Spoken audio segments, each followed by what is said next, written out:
Hello everyone, this is Dimple Patel. We will be moving ahead with the third chapter of Standard 10 Geography. First chapter was all about resource and its development, and the following chapter, that is chapter number 2, was all about wildlife and forest resources. Now as you know, grade 10th जो है उसका geography पूरा resource and resource management पे है. So moving on to the next resource, that is the water resource. ये हमारा third chapter है. ठीक है, आप सबको पता है कि the earth is covered with like 3/4 portion of the earth is covered with water. But problem इसमें यही है कि वाटर एक बहुत अच्छा रिसोर्स है हमारे लिए, बट ये जो 3/4 पोर्शन कवर्ड है उसमें से खाली हम कुछ पोर्शन ऐसा है जो हम यूज़ कर सकते हैं. यूजेबल पार्ट है इन द सेंस कि वो क्लीन है, वो हम पीने लायक पानी गिन सकते हैं. ठीक है, या हम कहें कि वो इजीली हमारे लिए अवेलेबल है. ठीक है, अभी इसमें अगर हम बात करें तो दो फॉर्म में अवेलेबल है. एक सरफेस रन ऑफ वाटर्स यानी कि हमारे रिवर्स के फॉर्म में, लेक्स के फॉर्म में. ठीक है, हमारे रिवर्स हो गए, लेक्स हो गए, पोलर कैप्स हो गए जो कि फ्रीज रहते हैं, बट जब टेम्परेचर डाउन होता है तो मेल्ट डाउन होते हैं. ठीक है, तो सरफेस रन ऑफ में हमारे रिवर, लेक्स, पोलर कैप्स वगैरह आ जाते हैं. और दूसरे जो अवेलेबल है वो ग्राउंड वाटर लेवल्स है. ठीक है, आप बहुत पहले से ये सारी चीज़ें पढ़ते हो कि ग्राउंड वाटर लेवल मेंटेन करो. रेन वाटर हार्वेस्टिंग हम करते हैं to maintain our ground water level. क्यों ऐसा? क्योंकि it is one of the purest form of water जो हम कंज्यूम कर सकते हैं, हम यूटिलाइज कर सकते हैं. बेसिकली वाटर हमारे नेचर में हाइड्रोजन साइकिल, या कहें हम कि वाटर साइकिल के थ्रू रिन्यू होता रहता है अगेन, टाइम एंड अगेन. ठीक है, तो ये जो साइकिल चलती है वो उसको एक रिन्यूएबल रिसोर्स बनाती है. बट द वे हम उसको पॉल्यूट कर रहे हैं, हम उसको यूज़ कर रहे हैं, it is causing a problem. ठीक है, water scarcity and the need of water conservation and management. आज के दिन में वाटर स्केर्सिटी क्यों है, क्यों हमें इसको कंजर्व और मैनेज करना है, वो एक कंसर्न आ जाता है. हम पहले से पढ़ते आ रहे हैं, फोर्थ फिफ्थ सिक्स में हमें पढ़ाया गया, जब वाटर साइकिल इंट्रोड्यूस कराया गया उसके साथ साथ हमने वाटर पॉल्यूशन पढ़ा, measures to curb water pollution, ये सारी चीज़ें पढ़ी. पर क्या हम टाइम एंड अगेन उन चीज़ों पे खड़े उतरते हैं? नहीं उतर पाते. वही हमारा प्रॉब्लम है. देखिए, हमारे पास अबांडेंस है, रिन्यूएबिलिटी है वाटर की, फिर भी क्या है? स्केर्सिटी. स्केर्सिटी यानी कि अछत, किसी भी चीज़ की लैक होना, जितना रिक्वायर्ड अमाउंट है उससे कम होना. ठीक है, अभी ये जो एक्चुअल वाटर स्केर्सिटी है ये है क्या, उसको समझते हैं कि भाई हमारे पास जितना भी वाटर रिसोर्स अवेलेबल है, ठीक है, ओवर टाइम एंड अगेन, तो जो सीजनल वेरिएशंस आते हैं, जो क्लाइमेटिक कंडीशंस चेंज होती हैं, प्लस एनुअल रेनफॉल कितना होता है, सालाना बारिश कितनी होती है, वेदर क्लाइमेटिक चेंजेस क्या होते हैं एक पर्टिकुलर जगह के, उसके बेसिस पे हम वाटर स्केर्सिटी की बात करें. अभी रीसेंट एग्जांपल अगर हम देखें तो दुबई में स्नोफॉल हुआ, लाइक सऊदी अरब में स्नोफॉल हुआ, बाढ़ आई, फ्लड आए. ठीक है, इवन सहारा में भी रेनफॉल हुआ. तो ये क्या है? ये सीजनल वेरिएशन है. वहाँ पे एनुअल प्रेसिपिटेशन सहारा में ऑलमोस्ट नेग्लिजिबल है, बट इस ईयर सहारा में भी फ्लड्स हैं. तो वहाँ पे वाटर रिसोर्सेज की अवेलेबिलिटी डिफरेंट तरीके से लोग मैनेज करते हैं. इस साल उनको पानी मिला है तो वो अलग तरीके से मैनेज करेंगे. ठीक है, यही वाटर स्केर्सिटी मोस्ट केसेस में होती है बिकॉज ऑफ ओवर एक्सप्लॉयटेशन. अब बोलोगे मैडम ओवर एक्सप्लॉयटेशन हम कैसे करते हैं? ठीक है, आपको आदत है ब्रश करते हुए नल खुला छोड़ने की, आपको आदत है एक्सेस ऑफ वाटर, एक बाल्टी से नहा सकते हो तो फिर 4 बाल्टी या शावर में आधा घंटा खड़ा रह के क्या करते हो पता नहीं चलता. ठीक है, बाहर से तो तन धो लेते हो पर मन तो धुलता नहीं है. तो ये है एक टाइप का ओवर एक्सप्लॉयटेशन जो हम हमारे लेवल पे करते हैं. अलग अलग लेवल पे एक्सप्लॉयटेशन होता है, एक्सेसिव यूज़ होता है. Plus unequal access of water. Unequal access of water यानी कि हम जब बात करते हैं जोग्राफिकल कंडीशंस की, तो इंडिया में, वर्ल्ड में ऐसी बहुत सारी जगह है जहाँ पे डेली इतना पानी नहीं मिलता जितना मैं और आप इजीली कंज्यूम कर सकते हैं इन द मेट्रो सिटीज़ या इन द बिगर सिटीज़। ठीक है, even in the bigger cities her area में इक्वल अमाउंट ऑफ वाटर नहीं जाता। लोगों को 24 घंटे पानी नहीं मिलता, दिन में 2 बार पानी आता है, 2-2 घंटे, वो भर भर के रखते हैं, उसको उसी तरीके से यूटिलाइज करते हैं। तो ये जो अनइक्वल एक्सेस ऑफ वाटर है, ठीक है, वो भी एक रीज़न है कि भाई हमें समझना चाहिए कि हम जो वाटर रिसोर्स है उसको बहुत वाइजली यूटिलाइज करें। ठीक है, वाटर स्कैर्सिटी को अगर हम बात डिफाइन करें, ठीक है, तो इसको कहते हैं water stress occurs when availability of water is between 1000 and 1600 cubic meter per person per year। एक पर्सन के लिए एक साल में 1000 से 1600 क्यूबिक मीटर जितना ही पानी अवेलेबल है या इससे कम है, तो हम कंडीशन कहते हैं कि it is of water scarcity condition. ठीक है, वहाँ पे पानी की अछत है, वहाँ पे पानी स्कैर्सिटी है। ठीक है, तो अभी ये क्वेश्चन को थोड़ा समझते हैं कि क्यों है पानी की स्कैर्सिटी। इसको थोड़ा डीप डाउन समझते हैं ताकि हम उसको और अच्छे से इवैल्यूएट करके ये स्कैर्सिटी पे वर्क किया जाए।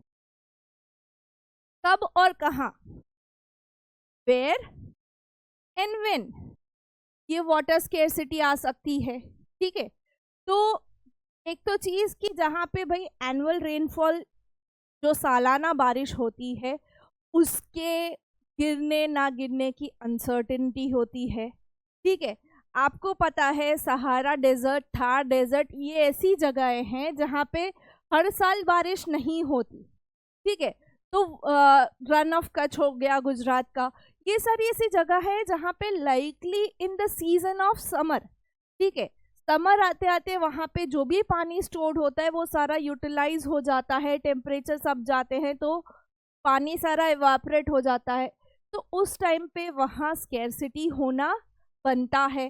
ठीक है, वहाँ पे ऐसी कंडीशंस आ बनती हैं कि पानी की कमी हो जाती है। Is it possible that an area और रीजन में have ample resources but is still facing water scarcity? ऐसा पॉसिबल है? हाँ है। कैसे? जैसे अगर हम बात करें, एक सिटी का एग्जाम्पल लेते हैं, सपोज अहमदाबाद लेते हैं।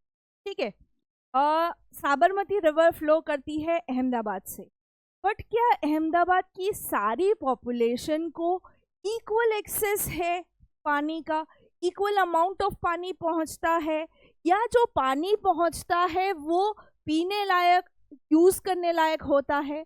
नहीं होता।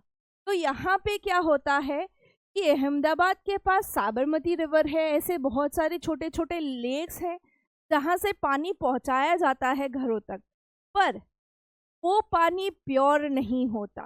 अहमदाबाद के ऐसे इंडस्ट्रियल एरियाज हैं जहाँ पे पानी का कलर केमिकल्स के मिलने की वजह से बहुत ही गंदा हो जाता है। या तो वो क्वालिटी कम होगी या क्वांटिटी कम होगी। जहाँ पे अच्छा पानी जा रहा है वहाँ कम पानी भेजेंगे, और जहाँ पे ज़्यादा पानी जा रहा है वो गंदा होगा। क्वालिटी एंड क्वांटिटी फैक्टर्स के बेसिस पे हम कह सकते हैं कि भले ही पूरे अहमदाबाद में साबरमती फ्लो करती है, पानी बहुत ज़्यादा है, बट हर एरिया, हर रीजन को proper amount, be it quantitative और क्वालिटेटिव रीजंस की वजह से वहाँ पे वाटर स्कैर्सिटी बनती है। अगर आप अहमदाबाद की बात करो तो ओल्ड फोर्ट एरिया, या हम कहें प्रॉपर अहमदाबाद सिटी जो है, वहाँ पे पानी कुछ रिस्ट्रिक्टेड टाइम पीरियड के लिए आता है। तो अहमदाबाद के आउटस्कर्ट्स जो हैं वहाँ पे पानी 24 घंटे आता है। ठीक है, बट उन 24 घंटे पानी की जो क्वालिटी है दैट इज़ नॉट श्योर कि हर टाइम अच्छी ही आए। ठीक है, समझ आई बात? चलो, क्वांटिटेटिव स्कैर्सिटी के कुछ रीजंस देखते हैं हम। ठीक है, तो ये जो वाटर स्केर्सिटी का सबसे बड़ा रीजन है, ये है कि भाई लार्ज एंड ग्रोइंग पॉपुलेशन। ठीक है, जितनी ज़्यादा पॉपुलेशन बढ़ेगी उतनी ज़्यादा पानी की डिमांड बढ़ेगी। आप अहमदाबाद ले लो, मुंबई ले लो, दिल्ली ले लो, चेन्नई ले लो, बैंगलोर ले लो, हर मेट्रो सिटी में पानी की प्रॉब्लम है। पॉपुलेशन बढ़ती जा रही है, गांव से लोग शहर में आके रहते हैं ताकि अपने और अपने फैमिली का अच्छा अपब्रिंगिंग हो सके, बट उससे पॉपुलेशन बर्डन बढ़ जाता है और वो अल्टीमेटली कहाँ पे बढ़ता है, वो अल्टीमेटली डिमांड बढ़ती है वाटर की। खाने पीने धोने के हर चीज़ के लिए पानी चाहिए, तो अल्टीमेटली सबके लिए वो अनइक्वल एक्सेस हो जाता है, अनइक्वल अमाउंट में सबको मिलता है। ठीक है, जितना पॉपुलेशन बढ़ेगा उतना फूड डिमांड बढ़ेगा। ठीक है, जितना पॉपुलेशन बढ़ रहा है उतना फूड डिमांड बढ़ रहा है। अब इस फूड डिमांड को सेटिस्फाई करने के लिए मुझे खेत में उगाना भी ज़्यादा पड़ेगा, मुझे फूड ग्रेन प्रोडक्शन बढ़ाना पड़ेगा। फूड ग्रेन प्रोडक्शन कब बढ़ेगा, जब मैं उसको पानी बार बार दूंगी, when I over exploit to expand irrigated areas.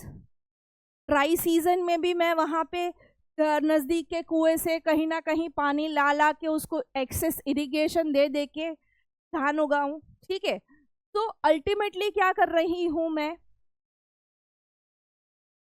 Population यहाँ पे इंक्रीज हुआ, फूड डिमांड इंक्रीज हुआ। ठीक है, तो अल्टीमेटली इसका इम्पैक्ट मैं कहाँ दे रही हूँ, मेरे एग्रीकल्चरल लैंड पे। ठीक है, मेरे एग्रीकल्चरल लैंड पे डिमांड बढ़ रहा है पानी का।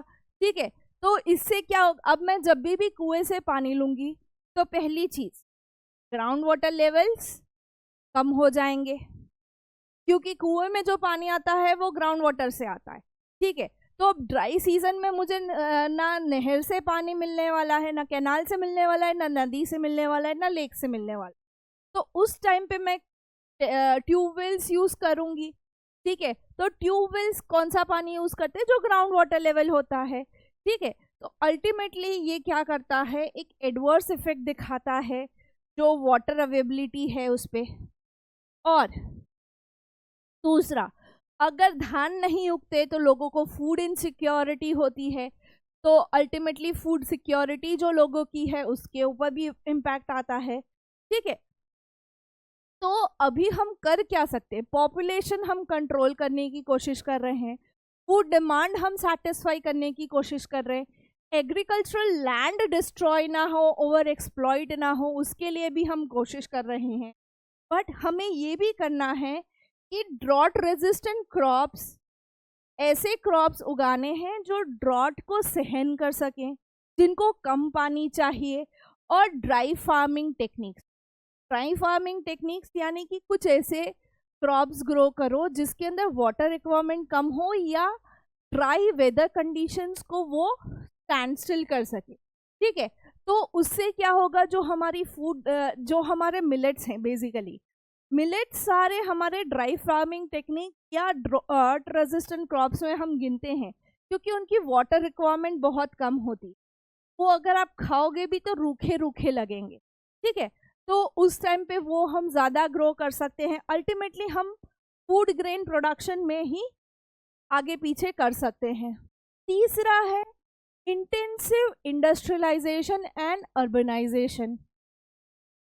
अभी मैंने आपको जैसे एग्जाम्पल दिया था अहमदाबाद का। ठीक है, अहमदाबाद के आउटस्कर्ट्स में बहुत सारी इंडस्ट्री, अब एक्सेसिव इंडस्ट्रियलाइजेशन के लिए लोग की वजह से लोग अहमदाबाद में ज़्यादा रहने आ गए, तो अल्टीमेटली अर्बनाइजेशन बढ़ गया। ठीक है, अभी इंडस्ट्रीज जो हैं वो बहुत ही ज़्यादा अपने अंदर हेवी यूजर्स ऑफ वाटर होते हैं, उनको मशीनरी में वाटर चाहिए, कुछ प्रोडक्ट बनाने के लिए वाटर चाहिए, और हमारी तरह 200-150 लीटर में उनका कुछ नहीं होता। ठीक है, ये basically heavy users of water होते हैं, और इसके साथ साथ इनको रिक्वायरमेंट है पावर टू रन देम। ठीक है, इलेक्ट्रिसिटी जो ये कंज्यूम करते हैं वो भी ज़्यादा है। अब हम कहीं ना कहीं पानी से ही इलेक्ट्रिसिटी बनाते हैं, ठीक है। अल्टीमेटली हम कहाँ पे बर्डन कर रहे हैं, हम वाटर पे बर्डन बढ़ा रहे हैं, ठीक है। Much of this energy comes from hydro electric powers, ठीक है। जो भी इंडस्ट्री में पावर कंजप्शन है वो कहीं ना कहीं कोई हाइड्रो पावर प्लांट से ही आता है। इसके साथ साथ urban centres with large and dense population and urban lifestyle, जो हमारी रहने करने की, उठने बैठने की लाइफस्टाइल और जो हमारा कंजप्शन है, उसके वजह से वाटर एंड एनर्जी रिक्वायरमेंट्स बढ़ गई हैं। पहले एक दो पंखे में घर चल जाता था, अब हर रूम में एसी के बिना नहीं चलता। हम कहते हैं गर्मी बढ़ गई, बट वो गर्मी बढ़ाने वाले भी हम ही हैं, ठीक है। तो वाटर एंड एनर्जी रिक्वायरमेंट्स हम खुद बढ़ा रहे हैं, बट ये क्या है, अल्टीमेटली हम खुद ही वाटर की जो स्केर्सिटी है उस पर और प्रेशर क्रिएट कर रहे हैं। अभी हाउसिंग सोसाइटीज़ जो हैं, अगर हम बात करें तो हर सोसाइटी खुद का बोरवेल रखती है, जहाँ से वो डेली ग्राउंड वाटर पंप करके लोगों को पहुँचाती है, ठीक है। तो अभी आप ग्राउंड वाटर सारा का सारा यूटिलाइज कर लोगे, या कोई एक पर्टिकुलर सोसाइटी सालों साल वही ग्राउंड वाटर यूटिलाइज करती रहेगी, तो अंडरग्राउंड रहेगा क्या, ठीक है। तो ये जो हमारा एकदम फ्रजाइल वाटर रिसोर्स वाला प्रॉब्लम है, ये ऑलरेडी एक तो ओवर एक्सप्लॉइटेड है, और इसी की वजह से बहुत सारी सिटीज़ में in the summers water scarcity issues बढ़ जाते हैं, ठीक है। चलिए अभी क्वालिटेटिव बात करते हैं। क्वांटिटेटिव तो हमने देख लिया कि भाई पॉपुलेशन बढ़ गई, पॉपुलेशन बढ़ी तो फूड डिमांड बढ़ा, फूड डिमांड बढ़ी तो हमने एग्रीकल्चर में एक्सेसिव फार्मिंग स्टार्ट करी, तो उसकी वजह से ग्राउंड वाटर यूज़ हो गया ज़्यादा। तो तीसरा केस हमने देखा कौन सा, कि भाई इंडस्ट्रियलाइजेशन एंड अर्बनाइजेशन। अब क्वालिटेटिव बात करते, पीने के पानी की क्वालिटी कैसी, या जो हम पानी यूज़ करते हैं उसकी क्वालिटी, ठीक है। बहुत सारी सिचुएशंस ऐसी हैं जहाँ पे वाटर बहुत सफिशिएंट अमाउंट में अवेलेबल है, बट फिर भी वो एरियाज में वाटर स्केर्सिटी है। क्यों ऐसा? Because of the bad quality of water, ठीक है। इसका एग्जाम्पल हम यमुना नदी से लेते हैं, ठीक है। अगर आप ऑब्जर्व करते हैं तो यमुना नदी में बहुत ज़्यादा लेवल ऑफ पॉल्यूशन हो गया है because of whatever industrial waste, chemical, pesticides और फर्टिलाइज़र्स जो हम कहीं ना कहीं किसी ना किसी तरीके से नदी में डालते हैं, and increase the water pollution. हमारे डोमेस्टिक यूजेस का पानी तो जाता ही है, ठीक है, पर अब तो हम सीवेज ट्रीटमेंट प्लांट के थ्रू वाटर रिसाइकल कर रहे हैं, बट फिर भी हर जगह वो रिसाइकल नहीं होता। तो जो डोमेस्टिक यूज़ है प्लस इंडस्ट्रियल वेस्ट और केमिकल्स, वो सारा डायरेक्ट नदियों में छोड़ा जाता है, ठीक है। अभी कुछ दिनों पहले मैं एक सीरीज़ देख रही थी, it was about the river Ganga, the Ganges करके है, ठीक है।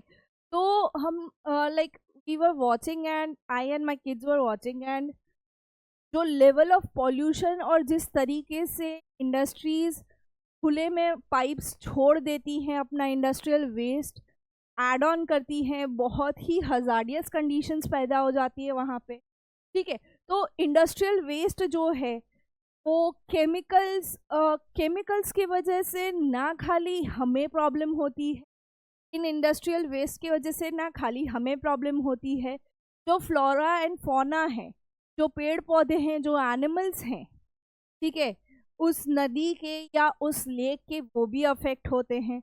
तो अल्टीमेटली कहीं ना कहीं वो हमारे लिए भी हजार्डियस है, ठीक है। तो क्वालिटेटिव बेसिकली हम जो गंदा पानी होता है उसकी वजह से होता है। अभी why there is a need of conservation and management, क्यों मैनेज करना है, क्यों कंजर्व करना है। पानी के बिना हम नहीं जी सकते। to save ourselves from whatever worst conditions we are facing and we will be facing, उससे बचने के लिए हमें वाटर को कंजर्व करना है एंड मैनेज करना है to save ourselves from health hazard. ठीक है, आज सबसे ज़्यादा बीमारियां वाटर की वजह से होती हैं। इंश्योर फूड सिक्योरिटी, भाई पानी होगा तो धान उगेंगे, धान उगेंगे तो हमारा पेट भरेगा। हवा में से तो धान उगने नहीं वाले, हाइड्रोपोनिक्स वाले भी पानी यूज़ करते हैं। ठीक है, कहीं ना कहीं ये नेचुरल इकोसिस्टम को डैमेज करेगा, डिग्रेड करेगा। नेचुरल इकोसिस्टम को डैमेज होता है यानी अल्टीमेटली पूरा फूड वेब, फूड साइकिल सब डैमेज हो जाता है। Over exploitation and mismanagement of water resources will improvise this resources and cause ecological crisis। ठीक है, तो अल्टीमेटली ये हमारी लाइफ को ले डूबेगा। पानी जितना कम होता जाएगा हमारी लाइफस्टाइल उतनी बदतर होती जाएगी, हमारी हेल्थ उतनी खराब होती जाएगी, फूड क्वालिटी और फूड की स्केर्सिटी नहीं रहेगी और बनती जाएगी, sorry. Ultimately natural ecosystems degrade होंगे और कहीं ना कहीं हमारे आजू बाजू एक इकोलॉजिकल क्राइसिस क्रिएट होगा। ठीक है, अभी आपने सुना होगा बहुत सारे रिवर्स पे डैम्स बने। डैम्स को बेसिकली हम मल्टीपर्पस रिवर प्रोजेक्ट्स कहते हैं, जो कि हम कहीं ना कहीं वाटर रिसोर्सेज को मैनेज करने में उनको यूज़ करते हैं। ठीक है, वाटर रिसोर्सेस, अब नदी है वो बहती जाती है। ठीक है, अब बहती रहती है तो जब बारिश की सीज़न आती है, व्हेन इट इज़ रेनी दिन, तो कुछ जगह पे बहुत ही ज़्यादा बारिश होती है, नदियाँ स्वॉलन अप हो जाती है, हमने ड्रेनेज में पढ़ा था। ठीक है, स्वॉलन अप होती है तो वो एक्सेस ऑफ वाटर या तो सी में चला जाएगा या ओशन में चला जाएगा। तो हम क्या करते हैं, वहाँ पे डैम्स बनाते हैं। डैम्स और चेक डैम्स बनाने से हम नदी का फ्लो कम करते हैं, पानी को प्रिजर्व करते हैं, कंजर्व करते हैं। और जब सीजन्स में लाइक समर जब पानी नहीं होता तो हम जो स्टोर्ड वाटर है उसी से हम इलेक्ट्रिसिटी भी प्रोड्यूस करते हैं, हम लोगों की डेली रिक्वायरमेंट्स को भी मैनेज करते हैं। तो ये हम इसीलिए इसको मल्टीपर्पस रिवर प्रोजेक्ट्स कहते हैं। ठीक है, वाटर रिसोर्सेज बहुत ज़्यादा एक्सप्लॉइटेड एंड डिग्रेडेड कंडीशन में है, तो उसको कंजर्व करना हमारी जिम्मेदारी बन जाती है। ठीक है, तो हम कैसे करते हैं कंजर्व? तो आर्कियोलॉजिकल एंड हिस्टोरिकल रिकॉर्ड्स, जो हम बात करें इंडस वैली सिविलाइजेशन या हड़प्पन सिविलाइजेशन की, तो उस टाइम से हम ये सारी चीज़ें यूज़ करते हैं। हाइड्रोलिक स्ट्रक्चर्स बनाते हैं लाइक डैम्स या स्टोन रबल्स। आपने ऋतिक रोशन की मोहनजोदारो मूवी देखी होगी, तो उसके अंदर आपको ये सारी चीज़ें पता होंगी। प्लस मोहनजोदारो में ग्रेट बाथ करके एक आर्कियोलॉजिकल साइट भी डिस्कवर हुई थी, which acts as a reservoir और लेक। ठीक है, एम्बार्कमेंट्स बनाते हैं और कैनाल्स बनाते हैं फॉर इरिगेशन। तो हम क्या करते हैं, नदी का जो फ्लो है, ठीक है, उसके आगे एक डैम बना के वो पानी को उस तरीके से मैनेज करते हैं कि कैनाल्स के थ्रू इरिगेशन भी हो, छोटे छोटे लेक्स में भी जाए, ताकि हर गांव हर शहर तक पानी पहुंचे। वो सारा हम मैनेज करते हैं। ये हम कब से कर रहे हैं? From the age of Indus valley civilisation और हड़प्पन सिविलाइजेशन के टाइम से हम ये सारी चीज़ें ऑलरेडी यूज़ कर रहे हैं। हम क्या कर रहे हैं कि हमारे रिवर बेसिन्स पे डैम बना रहे हैं और जो ट्रेडिशनल मेथड और मॉडर्न टेक्निक्स को मिक्स करके हम वाटर का और जो मैनेजमेंट है उस पर वर्क कर रहे हैं। ठीक है, चलिए देखते हैं कैसे। Hydraulic structure in ancient times, आपने स्टेप वेल्स देखे होंगे। ठीक है, बहुत सारे स्टेप वेल्स हैं, प्लस वाटर हार्वेस्टिंग चैनल्स हैं। अभी पहला अगर हम बात करें तो 1st सेंचुरी BC में, ठीक है, नियर इलाहाबाद हमको एक सोफिस्टिकेटेड वाटर हार्वेस्टिंग सिस्टम मिलता है जो कि फ्लड जो है, रिवर गंगा का जो फ्लड है उसको मैनेज करने में हेल्प करता है। जब भी गंगा में बहुत ज़्यादा पानी आ जाता है तो उसको चैनल आउट करके हम जगह स्टोर करते हैं। During the time of Chandragupta Maurya dams, lakes और इरिगेशन सिस्टम बहुत ही एक्सटेंसिवली बिल्ड करा गया था। ठीक है, इसके एविडेंस हमें कहाँ देखने को मिलते हैं? तो कलिंगा जो उड़ीसा में है, नागार्जुनकोंडा आंध्र प्रदेश, वेनूर कर्नाटका, कोल्हापुर महाराष्ट्र, यहाँ पे हमें बहुत ज़्यादा ये सारी इन सारी चीज़ों का एविडेंस मिलता है जो कि चंद्रगुप्त मौर्य ने अपने टाइम पे पानी को मैनेज करने के लिए यूज़ किया था। 11वीं सेंचुरी में भोपाल लेक जो कि one of the largest artificial lake है वो बनाया गया था। 14वीं सेंचुरी में हौज खास दैट इज इन दिल्ली जो इल्तुतमिश ने ड्यूरिंग द दिल्ली सल्तनत बनाया गया था for the uses of water, जो कि कहाँ जाता था? सिरी फोर्ट एरिया में। ठीक है, तो हम पहले से इसको यूज कर रहे हैं। अभी डैम्स, आपने बहुत सारे डैम्स ऐसे देखे होंगे, ऑलमोस्ट इंडिया की हर नदी पे डैम है। ठीक है, a dam we can define as a barrier across the flowing water that obstructs, directs or retards the flow। Obstruct करेगा, रोकेगा, या उसको चैनलाइज करेगा, या उसके फ्लो को धीमा करेगा। ठीक है, एक नदी जो अपने बहाव के साथ बहती है उसको धीमा करेगा, often creating a reservoir, lake और इम्पाउंडमेंट।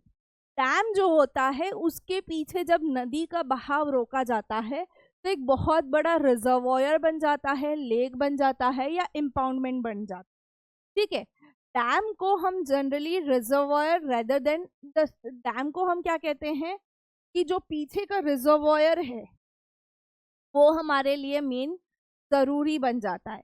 Most dams have a section called spillway और wire where over which or through which it is intended that water will flow either intermittently or continuously। अभी आप जब भी डैम्स चेक करो तो यहाँ पे भी आप देख सकते हो कुछ गेट्स होते हैं, यहाँ पे भी गेट्स होते हैं जहाँ से कंटिन्यूअस या थोड़े थोड़े टाइम इंटरवल पे पानी बहता है। ठीक है, कि इसलिए ताकि जो नदी का बहाव है उसके साथ जो डेली रिक्वायरमेंट्स है वो सेटिस्फाई होती रहें, धीरे धीरे रोज़मर्रा की जो चीज़ें हैं वो होती रहें, बट पानी का एक्सेसिव यूज़ ना हो। डैम हमेशा ओवरफ्लो होते हैं कब? इन द रेनी सीजन, जब पानी नदी में पानी बढ़ जाता है। ठीक है, अभी हम कैसे उसको यूज़ करते हैं? डैम्स का अगर क्लासिफिकेशन देखें तो स्ट्रक्चर और मटेरियल जो यूज़ करते हैं उसके बेसिस पे timber dams, embankment, masonry dams with several sub type. ठीक है, टिम्बर के बने होते हैं, एम्बार्कमेंट का बना होता है, मैशनरी यानी कंक्रीट वगैरह का बना होता है। और हाइट के हिसाब से देखें तो लार्ज डैम्स, मेजर डैम्स और alternatively as low dams, medium height and high dam. Height कितनी है, वो कितने अमाउंट ऑफ वाटर तक अपने हाइट के बेसिस पे कितना अमाउंट पीछे रोक सकता है, रिजर्व कर सकता है रिजर्वॉयर में, उसके बेसिस पे भी हम क्लासिफाई करते हैं कि भाई बड़ा डैम है, एक मेजर डैम है, कैसा है क्या नहीं। ये टिम्बर डैम है, ये एम्बार्कमेंट्स और मैशनरीज हैं, ये छोटे छोटे चेक डैम्स हैं, ये लार्ज डैम है। इसको आपने धूम 3 में आपने देखा होगा ऐसा कोई dam, last when the 2 brothers Siddharth Nigam, Abhishek Nigam आते हैं। ठीक है, तो डैम्स को हम मल्टीपर्पज प्रोजेक्ट बोलते हैं। क्यों भाई मल्टीपर्पज प्रोजेक्ट बोलने का रीज़न क्या है? अभी ट्रेडिशनली हम डैम क्यों बनाते थे? To impound rivers and rain water that could be used later to irrigate culture field. अभी हम क्या करते थे कि भाई जब बारिश की सीज़न होती है, बहुत ज़्यादा पानी नदियों में आ जाता है, तो वो उसी टाइम पे समुद्र में जाके मिल जाता है। तो उससे बाकी के सीजन्स में हमें वाटर स्केर्सिटी का इशू रहता था। तो हमने डैम्स बनाने शुरू की ताकि जो हम पानी पीछे रिजर्वॉयर में रख रहे वो हम बाद में इरिगेशन के लिए यूज़ कर सकते, क्योंकि इरिगेशन होगा एग्रीकल्चरल फील्ड में तभी हमें कुछ खाने को मिलेगा। Today's dams are build not just for irrigation but for generating electricity, hydro power plants, ठीक है। ये सारे ऑलमोस्ट जो हमारे मल्टीपर्पज़ प्रोजेक्ट्स हैं, जो हमारे डैम्स हैं उसके आजू बाजू हैं। प्लस यहाँ से रेगुलर अमाउंट में वाटर सप्लाई किया जाता है for domestic and industrial uses, ठीक है। फ्लड कंट्रोल हो जाता है, रिक्रिएशनल एक्टिविटीज़ बहुत सारी होती है वहाँ पे। Plus inland navigation and fish breeding, pisciculture का जो हम बात करें कि ग्रोथ है, that is somewhere related to multipurpose project हमारे डैम से, क्योंकि डैम के जो रिजर्वायर्स होते हैं वहाँ पे बहुत सारी जगह पे फिशरीज लाइक हम कहें कि fish breedings of different different variety करी जाती है, उसका एक्सपोर्ट किया जाता है, पिसिकल्चर प्रैक्टिस किया जाता है। प्लस हम उसको इनलैंड नेविगेशन यानी कि हम इसी को waterways as a waterway use करके हम हमारी चीज़ें ट्रांसपोर्ट आउट कर सकते हैं, ठीक है। अभी dams are now referred as multipurpose project. बहुत ही इंपॉर्टेंट क्वेश्चन है कि भाई डैम्स को हम मल्टीपर्पज़ प्रोजेक्ट्स क्यों कहते हैं, ये आपको ध्यान रखना है। One of the frequently asked question from this chapter कि भाई why dams are called as multipurpose projects, ठीक है। हम यहाँ पे पानी को इम्पाउंड करके उसकी ना खाली इरिगेशन के लिए बहुत सारी चीज़ों के लिए यूज़ करते हैं, इसीलिए इट इज़ मल्टीपर्पज़ प्रोजेक्ट। अगर हम एग्जाम्पल ले तो सतलज बियास रिवर बेसिन जो है हमारा, ठीक है, उसके ऊपर भाखरा नंगल प्रोजेक्ट है। अच्छा, ये बात आपको पता है भाखरा डैम अलग है, नंगल डैम अलग है, नाम साथ में लिया जाता है बट ये दोनों अलग अलग हैं, थोड़े थोड़े डिस्टेंस पे है, ठीक है। Both are used for hydel power project production and irrigation. यहाँ से हम इलेक्ट्रिसिटी भी प्रोड्यूस करते हैं, यहाँ से हम इरिगेशन भी यूज़ करते हैं। हीराकुंड डैम जो कि कहाँ है, महानदी पे है, ठीक है। Basically conservation of water with the flood control, ये पानी को कंजर्व करके फ्लड कंट्रोल में हेल्प करता है। और महानदी का जो फ्लो है that is similar to Ganga, south की गंगा कहा जाता है उसको, ठीक है। और वहाँ पे भी रेनफॉल बढ़ जाता है तो बहुत एक्सेसिव फ्लड आता है, तो उसको कंट्रोल करने के लिए हीराकुंड प्रोजेक्ट है, ठीक है। जवाहरलाल नेहरू ने एक टाइम पे ऐसा कहा था कि मल्टीपर्पज़ प्रोजेक्ट्स यानी कि हमारे dams they are the temples of modern India. उनको मॉडर्न इंडिया के मंदिर कहा था। क्यों? Again one of the most important questions, क्यों हमने मल्टीपर्पज़ प्रोजेक्ट्स यानी कि हमारे डैम्स को टेम्पल्स ऑफ मॉडर्न इंडिया कहा? तो उसका रीज़न देखते हैं। The vehicle that would lead to the nation of development and progress, overcoming the handicap of its colonial past। ऐसा कुछ नेहरू जी ने स्टेटमेंट दिया था कि भाई ये एक व्हीकल की तरह काम करेगा देश के लिए, देश के डेवलपमेंट के लिए, देश के प्रोग्रेस के लिए, जो कि हम हैंडीकैप हो चुके थे because of the colonial past. हमारा जो कॉलोनियल पास्ट था उसकी वजह से जो हमें महसूस होता था कि हम कहीं ग्रो नहीं कर पाएंगे, तो ये हमारे लिए एक गाड़ी बन के आया जो हमें डेवलपमेंट और प्रोग्रेस के रास्ते पे ले जाने वाला था, ठीक है। Integrated development of agriculture, agriculture में बहुत ही अच्छे से यूटिलाइज होगा। Village economy with rapid industrialisation, गांव की इकोनॉमी भी बढ़ेगी विथ रैपिड इंडस्ट्रियलाइजेशन और उसके साथ साथ अर्बन इकोनॉमी का भी ग्रोथ होगा। ठीक है, उसके साथ साथ अर्बन इकोनॉमी का भी ग्रोथ होगा। अभी देखो, हम ऐसा कहते हैं कि मल्टीपर्पस प्रोजेक्ट्स जो भी हैं ये कहीं ना कहीं हमें हेल्प कर रहे हैं to irrigate our lands during off season. हमारी जो इंडस्ट्रियल वाटर रिक्वायरमेंट्स हैं उसको सेटिस्फाई कर रहे हैं। हम वहाँ पे पिसिकल्चर के थ्रू, फिश ब्रीडिंग के थ्रू भी अच्छी खासी इनकम कर लेते हैं। ये तो सारे इसके प्लस पॉइंट्स हैं। हर एक सिक्के की तरह इसका एक नेगेटिव पार्ट भी है कि भाई ये जब भी मल्टीपर्पज प्रोजेक्ट्स बने तो वो कहीं ना कहीं लैंड को क्लियर करके उस लैंड पे रह रहे फ्लोरा एंड फौना को क्लियर करके बनाया है। तो कहीं ना कहीं इन मल्टीपर्पज प्रोजेक्ट्स का अपोजिशन भी हुआ है। अब क्यों ऐसा, क्यों अपोजिशन कर रहे हैं कि भाई regulating and damming of reverse, ये जब भी हम डैम बनाते हैं या पानी के फ्लो को रेगुलेट करते हैं तो नेचुरल फ्लो जो है उसकी वजह से जो सेडिमेंटेशन होता है वो बिगड़ जाता है। Poor sediment flow and excessive sedimentation at the bottom of the reservoir. अभी देखो, ये नदी बह रही थी, ठीक है, मैंने यहाँ पे एक डैम खड़ा कर दिया, मैंने एक यहाँ पे मल्टीपर्पज प्रोजेक्ट खड़ा कर दिया।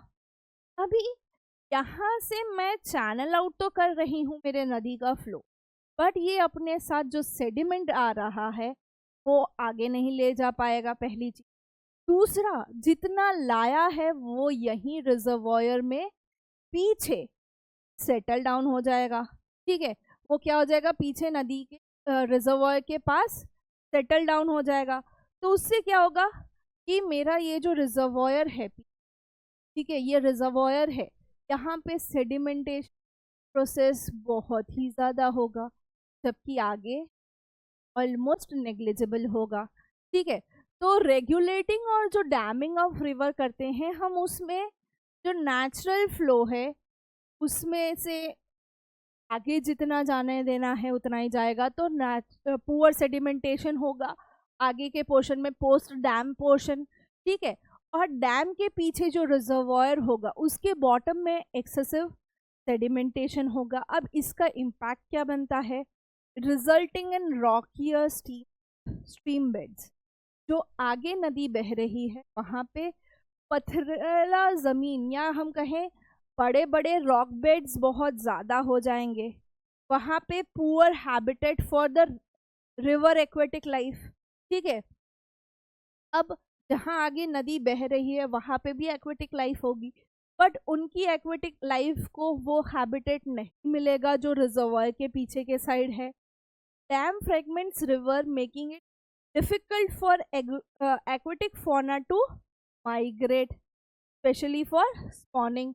अभी डैम के पीछे जो फ्लोरा है, फौना है, ठीक है, वो तो बह के आगे नहीं जाएगा ना, वो फिशेस, वो जो ऑर्गेनिजम्स हैं वो तो बह के आगे नहीं जा पाएंगे, तो उनका भी प्रोसेस अटक जाता है।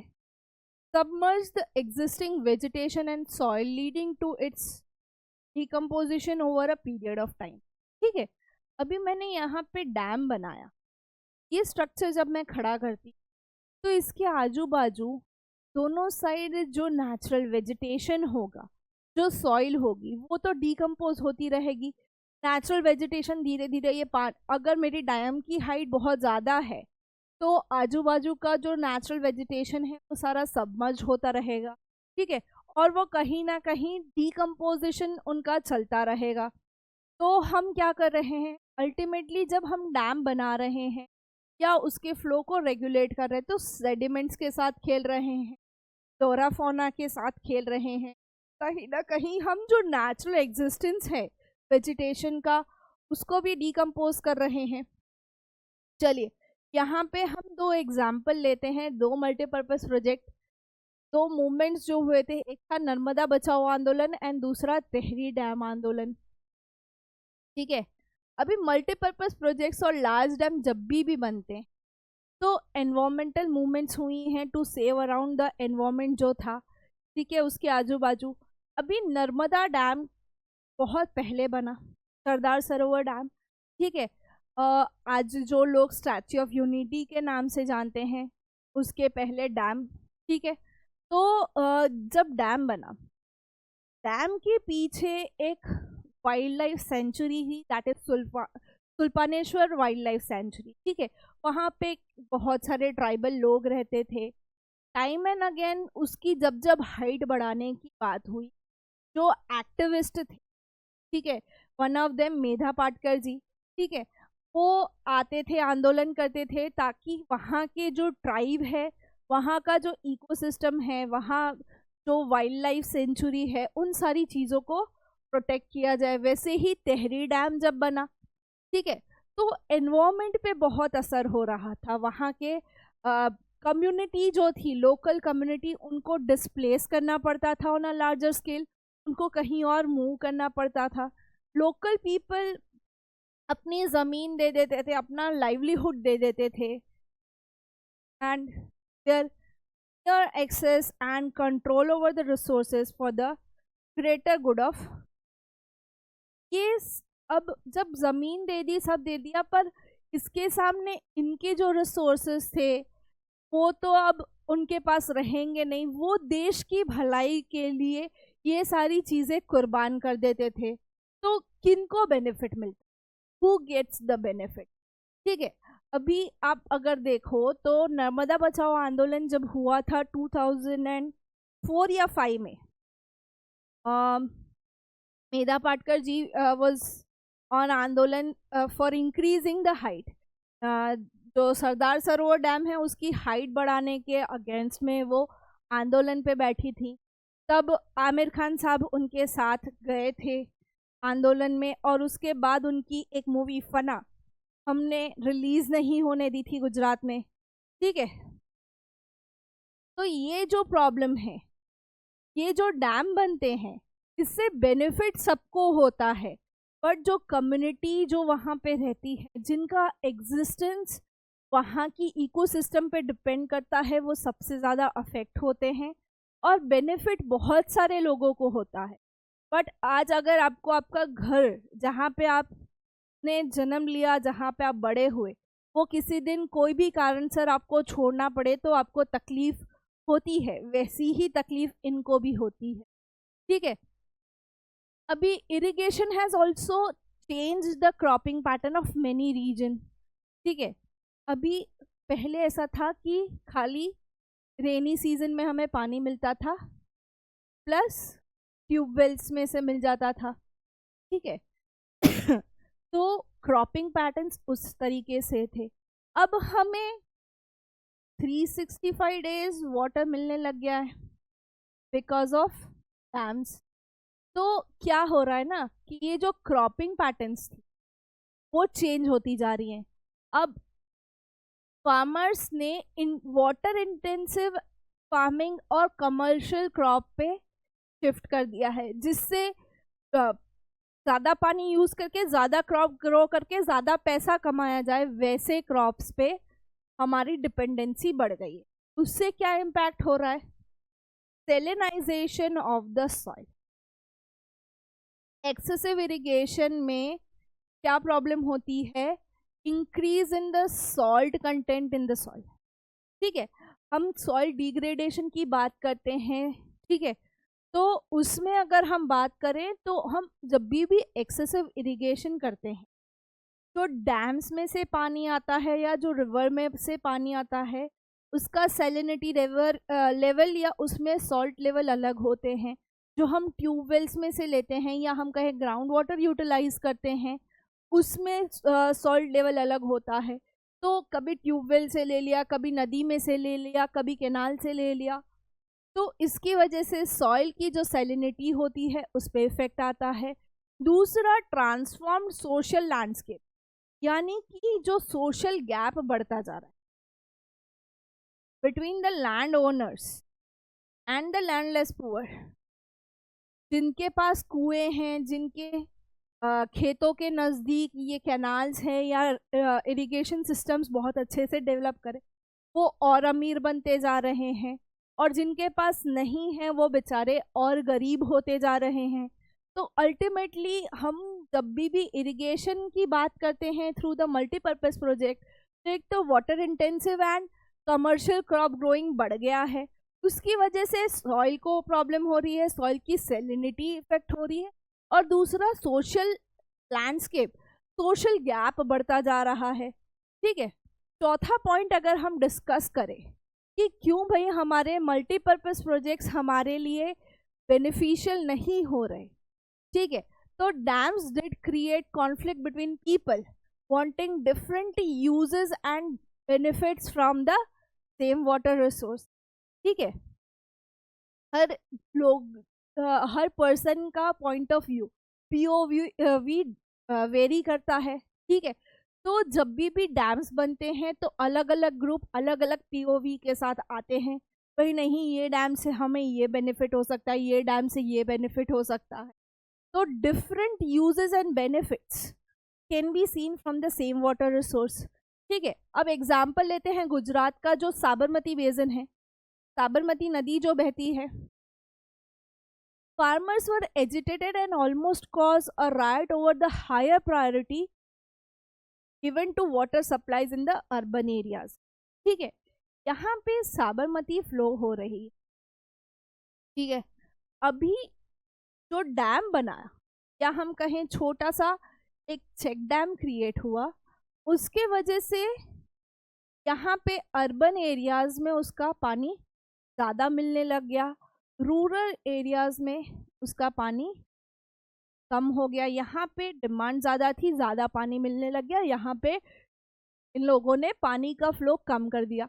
तो जो फार्मर्स थे उनको गुस्सा आ रहा था कि भाई हम क्यों कम पानी यूज़ करें, जबकि नदी तो सबके लिए सेम है। They almost come on a basis कि हम दंगा फसाद कर देंगे अगर same amount of water supply नहीं हुआ।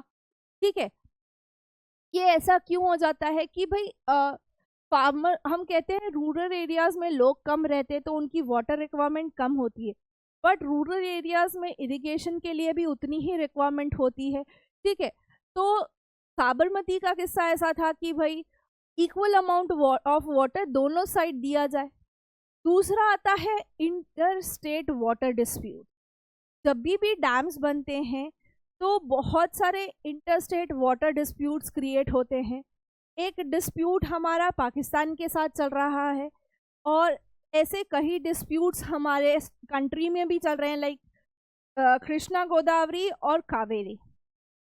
कृष्णा गोदावरी डिस्प्यूट अलग है, कावेरी का कितना वाटर यूसेज कौन सा स्टेट करेगा, उसी के बेसिस पे किसको कितना प्रॉफिट मिलना चाहिए, कितना कॉस्ट शेयर किया है उसके बेसिस पे। तो ये भी एक इंटरस्टेट डिस्प्यूट कंडीशंस क्रिएट कर रहा है। तो this is also one of the purpose या हम कहें प्रॉब्लम जो हमें मल्टीपर्पज प्रोजेक्ट का ड्रॉबैक दिखता है। ठीक है, most of the objections of the project arose due to their failure to achieve the purpose. ठीक है, अभी मोस्ट ऑफ द टाइम क्या होता है, जब भी ये डैम्स बनाए जाते हैं तो कुछ ऑब्जेक्टिव्स ध्यान में रख के बनाए जाते हैं, पर जब एक बार डैम बन जाता है तो जिस मकसद से, जिस ऑब्जेक्टिव के साथ ये डैम बनाया वो पर्पस सॉल्व नहीं होता। ठीक है, जैसे गवर्नमेंट जब लैंड प्रोक्योर करती है for the construction of dam, तो जिनका लैंड गया हो उनको काम देने की प्रॉमिस की जाती है, फ्लड्स कंट्रोल करने की प्रॉमिस दी जाती है कि भाई हम डैम बना देंगे तो नदी में रेगुलर बेसिस पे जो फ्लड्स आते हैं वो नहीं आएंगे, आप प्रॉपर क्रॉप ग्रो कर पाएंगे, हर सारी चीज़। पर जब भी डैम्स बनते हैं उसके कई साल बाद अगर हम देखें तो ये जो प्रोमिसेस होती हैं वो सेटिस्फाई नहीं होती। डैम्स हम कब बनाते हैं? To control the flood. एक रीज़न हमने दिया कि डैम बनाने का कि हम फ्लड कंट्रोल करेंगे, बट होता क्या है ना, दे ट्रिगर द फ्लड, वो फ्लड को ट्रिगर करते हैं। कैसे? तो समझो, जैसे ये मेरा डैम है, ठीक है, रिजर्वॉयर है, पीछे से नदी में जो बहाव आ रहा है वो तो आता रहता है, और यहाँ से रेगुलर बेसिस पे मैं पानी छोड़ रही हूँ, दो चार गेट छोड़। पर जब मेरे को समझ आती है भाई अब डैम ओवरफ्लो होगा तो मैं और थोड़े गेट्स खोल देती हूँ। जब गेट्स खुलते हैं या ऊपर से ओवरफ्लो होता है तो पानी का वॉल्यूम एकदम से बढ़ जाता है। ठीक है, पानी का वॉल्यूम एकदम से बढ़ जाता है तो वो पानी सारा आगे के पोर्शन में, आगे की नदी में बहता जाएगा और उसकी वजह से लोग ना अपना खेत बचा सकते हैं ना अपना घर बचा सकते हैं। ऐसा पिछले कई सालों से नर्मदा रिवर बेसिन में बहुत हो रहा है कि वंस भाई ओमकारेश्वर से पानी छोड़ दिया, ओमकारेश्वर के पास भी एक चेक डैम है ऑन द रिवर नर्मदा, ठीक है, वहां से मध्य प्रदेश में रेनफॉल ज़्यादा हो गया, पहुंचा सरदार सरोवर डैम, धीरे धीरे गेट्स तो ओपन थे बट ज़्यादा गेट्स खोले या रिवर ओवरफ्लो करवाया, डैम ओवरफ्लो करवाया सॉरी, तो उसकी वजह से जो आगे के पोर्शंस हैं लाइक हम बात करें तो भरूच देन अंकलेश्वर, ये सारा फ्लड की कंडीशंस में आ जाता है। ठीक है, तो यहाँ पे क्या होता है ना कि हम क्या कर रहे थे, हमने डैम बनाया था फ्लड कंट्रोल करने के लिए, पर ये सारी गलतियाँ हमें यही समझाती हैं कि भाई इससे अल्टीमेटली हम फ्लड ही ट्रिगर कर रहे हैं। ठीक है, और इसका एक और रीज़न ये भी होता है कि यहाँ पे जो सेडिमेंटेशन हुआ है रिजर्वॉयर में वो भी बहुत मैटर करता है। प्लस जब भी एक्सेसिव रेनफॉल होगा, डैम के आगे के पोर्शन में एक्सेसिव रेनफॉल हुआ वहाँ तो आप बचा नहीं पाओगे, पीछे हुआ वो आप कुछ लिमिट तक कंट्रोल कर पाओगे, तो अल्टीमेटली हमारा जो पर्पस है वो सॉल्व नहीं हो रहा। Negative impact of dams and multipurpose project अगर हम देखें तो कॉज्ड फ्लड्स और बहुत सारी लाइफ और प्रॉपर्टी को नुकसान पहुंचता है। इसके अलावा एक्सेसिव सॉइल इरोजन होता है। Sedimentation also meant that flood plains were deprived of silt, जो पीछे सेडिमेंट हो जाता है रिजर्वॉयर में वो आगे आता नहीं है, यानी कि जो सिल्ट आता है नदी के साथ बह के वो भी नहीं होगा। No natural fertilizer further adding to the problem of land degradation. ठीक है, further adding to the problem of land degradation. इसके अलावा हमने ये भी ऑब्जर्व किया है कि हमारे MMPPs जो हैं या हम कहें मल्टीपर्पज़ प्रोजेक्ट्स हैं वो कहीं ना कहीं अर्थक्वेक इंड्यूस करते हैं। ऐसा अर्थक्वेक जैसी कोई नेचुरल कैलामिटी वो रेजिस्ट नहीं कर पाते। Plus water borne diseases, paste and pollution भी क्रिएट करते हैं कि वो रिजर्वॉयर में बहता पानी नहीं होता, स्टैग्नेंट वाटर होता, तो वहाँ पे वाटर बॉर्न डिसीजेस होना बहुत फ्रीक्वेंट है। ठीक है, वाटर कंजर्वेशन के लिए हम ये एक मेथोडोलॉजी बहुत टाइम से सुनते आ रहे हैं, समझते आ रहे हैं, यूज़ करते आ रहे हैं, that is rain water harvesting. ठीक है, अभी हमको पता तो है कि भाई डिसएडवांटेजेस हैं मल्टीपर्पज़ प्रोजेक्ट के, उसके कुछ एडवांटेजेस हैं, तो उन्हीं का एक अल्टरनेटिव हम लेके आए हैं, that is water harvesting system. ठीक है, ये socially, economical and environment friendly है। अब हर घर अपना खुद का एक सिस्टम बनाए जहाँ पे वो स्टोर करे पानी को, जो भी रेनफॉल हो रहा है उसका। ठीक है, जो भी बारिश के टाइम पे या एक्सेस वाटर जहाँ से उनको मिल रहा है वो स्टोर करें। ठीक है, तो ये सोशली सोशियो इकोनॉमिकल और एनवायरमेंट फ्रेंडली क्यों है कि भाई हर घर अगर ये करना शुरू कर दे तो ग्राउंड वाटर लेवल बढ़ जाएगा। ठीक है, और हमारा जो डेली रिक्वायरमेंट है वो भी सेटिस्फाई होता रहेगा और हम पॉल्यूशन नहीं करेंगे इतना ज़्यादा। In ancient India along with the sophisticated hydraulic structure, जो हमारे एंशिएंट इंडिया में हाइड्रोलिक स्ट्रक्चर्स थे उसके साथ साथ एक्स्ट्रॉर्डनरी वाटर हार्वेस्टिंग सिस्टम्स भी एग्जिस्ट करते।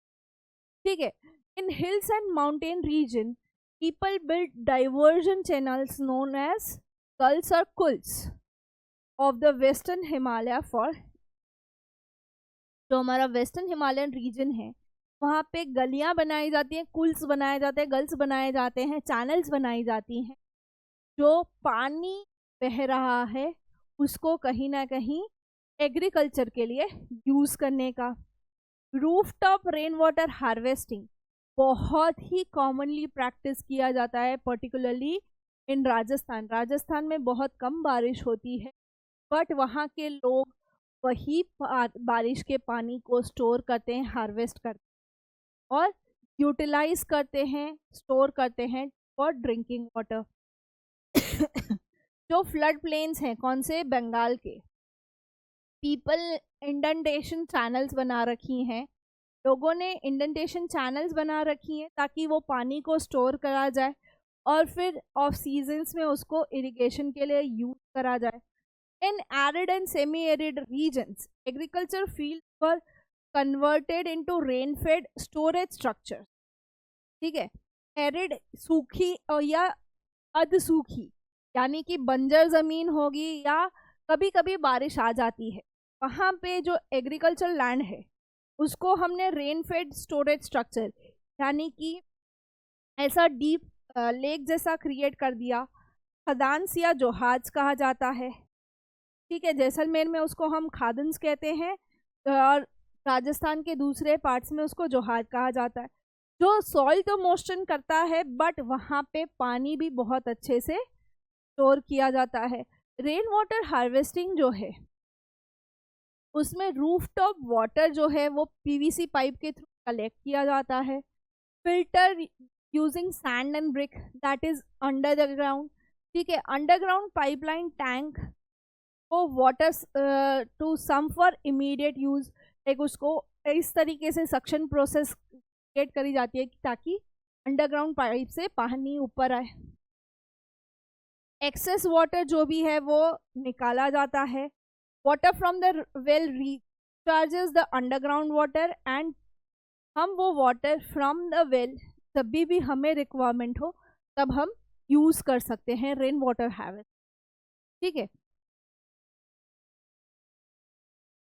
इंडिया में अगर हम रेन वाटर हार्वेस्टिंग की बात करें तो राजस्थान के arid and semi arid regions जो हैं, पर्टिकुलरली बीकानेर, फालोडी एंड बाड़मेर, यहाँ पे ट्रेडिशनली घर ही ऐसे बनाए हैं जिसके अंदर अंडरग्राउंड टैंक्स हैं और उन टैंक्स में पीने का पानी स्टोर किया जाता है। The tankas were part of well-developed rooftop rainwater harvesting system and were built inside the main house or the courtyard. Courtyard यानी आंगन में बनाए जाते हैं, टंके रखे जाते हैं जिनके अंदर ऊपर से जो बारिश का पानी आ रहा है वो स्टोर किया जाता है। They were connected to the sloping roofs. ये जो घर की छत है, स्लोपिंग रूफ्स है, यहाँ से कनेक्ट किए जाते हैं और टंके में ये सारा पानी स्टोर किया जाता है। Rain falling on the roof top would travel down the pipe and was stored in this underground tankas. Underground भी होते हैं या बाहर भी रखे जाते हैं, बट एक पाइपलाइन कनेक्ट करी जाती है ताकि वो सारा पानी वहाँ पे स्टोर हो जाए। The first spell of rain was usually not collected as this would in the roof and the pipes. जो पहली बारिश होती उसको कलेक्ट नहीं करते क्योंकि वो अल्टीमेटली रूफ एंड पाइप का क्लीनिंग वाला पानी होता है तो वो गंदा होता है। तो पहला पानी ना कलेक्ट करके सब्सिक्वेंट जितनी भी बार बारिश होती है उसको वो स्टोर करते हैं। The rain water from the subsequent showers would then be collected. ठीक है, अभी एडवांटेजेस क्या है इनका कि रेन वाटर को हमने स्टोर किया टंका में, अभी वो एक रिलायबल सोर्स, क्योंकि वो बंद है तो एक रिलायबल सोर्स बन जाता है पीने के पानी के साथ साथ। वहाँ पे वो सूखा नहीं पड़ेगा, वहाँ पे बारिश धूप नहीं जाती तो वो सूख नहीं जाएगा, ड्राई अप नहीं हो जाएगा। रेन वाटर और palar pani commonly referred to in this parts, ये purest form of natural water कहा जाता है। ठीक है, जो बारिश का पानी होता है उसको आज भी लोग कलेक्ट करके यूज़ करते हैं पीने के लिए गाँव में, तो वो purest form of natural water कहा जाता है। Many house construct underground rooms adjoining the टंका to beat the summer heat. टंके के बाजू में एक रूम भी बनाया जाता है ताकि समर की जो हीट है वो कम लगे। ठीक है, बिकॉज ये सारे रीजन्स में समर भी बहुत एक्सेसिव होता है, टेम्परेचर 50-55 के आसपास चला जाता है, ठीक है। तो ये समर में वो ठंडा रखने में भी काम आता है। रूफटॉप रेन वाटर हार्वेस्टिंग अभी प्रेजेंट डे में अगर हम बात करें तो राजस्थान, वेस्टर्न राजस्थान में ये जो प्रैक्टिस है वो धीरे धीरे कम होती जा रही, बिकॉज वहाँ पे एक कैनाल है, इंदिरा गांधी कैनाल, जिससे अब 365 डेज पानी पहुँचता है और अब घरों में ये टंका मेंटेन करने की ज़रूरत नहीं पड़ती। बट जो टैप वाटर है या जो हम कहें इंदिरा गांधी कैनाल से जो पानी आ रहा है और जो टंके में पानी था उसका टेस्ट वेरी करता है, they don't taste like the same. एक ये कैनाल से आता हुआ पानी उसको प्योरीफाई करके भेजा जाता है घरों तक, घर के नल तक, ठीक है। बट जो टंका में जो स्टोर होता था उसको हम क्या कहते थे, best source of natural water, तो उसका टेस्ट नेचुरल जो होगा वही यहाँ पे प्यूरिफिकेशन प्रोसेस के बाद आता है, ठीक है। तो ये टेस्ट में वेरिएशन आता है। अभी गेंडातूर करके एक जगह है मैसूर के पास, ठीक है, वहाँ पे कुछ प्रैक्टिस किया जाता है, किस तरीके से ये लोग वाटर को मैनेज करते हैं वो देखते हैं। रिमोट बैकवर्ड विलेज है मैसूर कर्नाटका में, जहाँ पे विलेजर्स ने इंस्टॉल कर रखा है rooftop rain water harvesting system.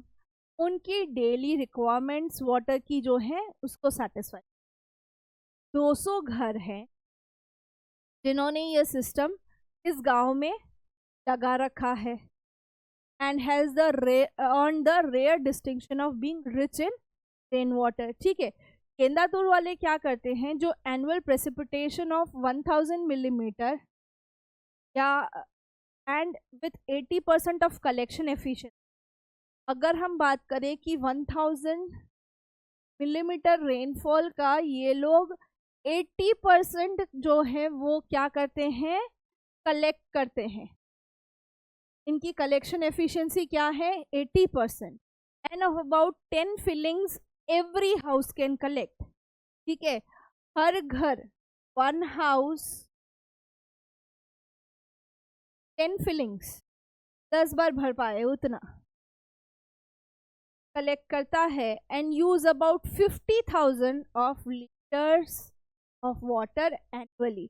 तो ये जो बारिश होती है उसका 80% वो लोग ऐसे कलेक्ट करते हैं कि सालाना 50,000 लीटर एक घर पानी यूज कर सकते, ठीक है। From the 200 houses the net amount of rain water harvested annually amounts this much, 1 lakh litre. अभी 50,000 लीटर एक घर करता है, तो 200 घर का जो नेट है, यानी कि मोटा मोटी अगर हम देखें तो 1 लाख लीटर हर घर, यानी कि प्लस 50,000। अगर 2 साल बारिश ना हो तो भी ये लोगों को प्रॉब्लम ना हो, उस तरीके से ये लोग पानी को प्रिजर्व करते हैं, कंजर्व करते हैं, ठीक है। दूसरा है बैम्बू ड्रिप इरिगेशन सिस्टम, ये फॉलो किया जाता है भाई Meghalaya. Meghalaya is one of the place which receives the maximum rainfall in the world. यहाँ पे वर्ल्ड की 2 वेटेस्ट प्लेस हैं, मौसिनराम एंड चेरापूंजी। तो यहाँ पे ये लोग बैम्बू से पाइपलाइन बना के पानी को स्टोर करते हैं, जो कि आगे वो इरिगेशन के लिए यूज़ करते हैं या कोई ना कोई तरीके से वो पानी को यूटिलाइज किया जाता है। 200 साल पुरानी सिस्टम है, ठीक है। मेन स्ट्रीम में से जो पानी आता है वो बैम्बू के पाइपलाइन से डाइवर्जन्स के थ्रू उसको यूज़ किया जाता है। About 18 to 20 liters of water enter the bamboo pipe system and get transported over hundreds of meters. Finally, इससे 80 ड्रॉप्स पर मिनट प्लांट तक वो पहुंचता है। यानी कि ये लोग क्या करते हैं, मेन चैनल से पानी लेते हैं, जहाँ से ये चैनल्स बनाते बनाते पौधे तक पर मिनट 20 से 80 ड्रॉप पानी गिरे, उतना ही प्लांट को रिक्वायरमेंट होता है वो यूज़ करते। बाकी जो सब चैनल्स होती हैं वहाँ पे वो दूसरे पर्पसेस के लिए उनको यूज़ करते हैं। प्लस जो फाइनल चैनल होती है जहाँ पे प्लांट्स हैं वहाँ पे भी होल्स बनाए, एलिवेट करके होल्स बनाए, तो प्लांट को उतना ही पानी जाएगा। कितना? 20 से 80 ड्रॉप्स पर मिनट। कुछ इस तरीके से चलता है बैम्बू ड्रिप सिस्टम। आपके टेक्स्ट बुक में भी इमेजेस दी और ये इमेजेस देख के भी आपको केस बेस में क्वेश्चंस पूछे जा सकते। तो यहाँ पे हमारा वाटर रिसोर्सेज चैप्टर खत्म होता है। वाटर रिसोर्स वाटर होने के बावजूद स्कैरसिटी होना, उनके रीज़न समझना कि क्यों है स्कैरसिटी, हम उसको कैसे मैनेज करते हैं मल्टीपर्पज़ प्रोजेक्ट के थ्रू, मल्टीपर्पज़ प्रोजेक्ट के ड्रॉबैक्स क्या हैं और उसके अल्टरनेटिव्स, रेन वाटर हार्वेस्टिंग जो अलग अलग जगह पे हमें जो गेंदातुर रीजन का, मैसूर का बताया है, उसके साथ साथ राजस्थान में जो टंका सिस्टम चलता है, उसके अलावा मेघालय का बैम्बू ड्रिप इरिगेशन सिस्टम, ये सारी चीज़ें हमें ध्यान देने लायक है इस चैप्टर में। प्लस जो मेन है मल्टीपर्पज़ प्रोजेक्ट, उनके ऊपर काफ़ी क्वेश्चंस बनते हैं, तो थोड़ा डिटेल में ध्यान से इस चैप्टर को समझ। मिलते हैं नेक्स्ट वीडियो में विद द नेक्स्ट चैप्टर।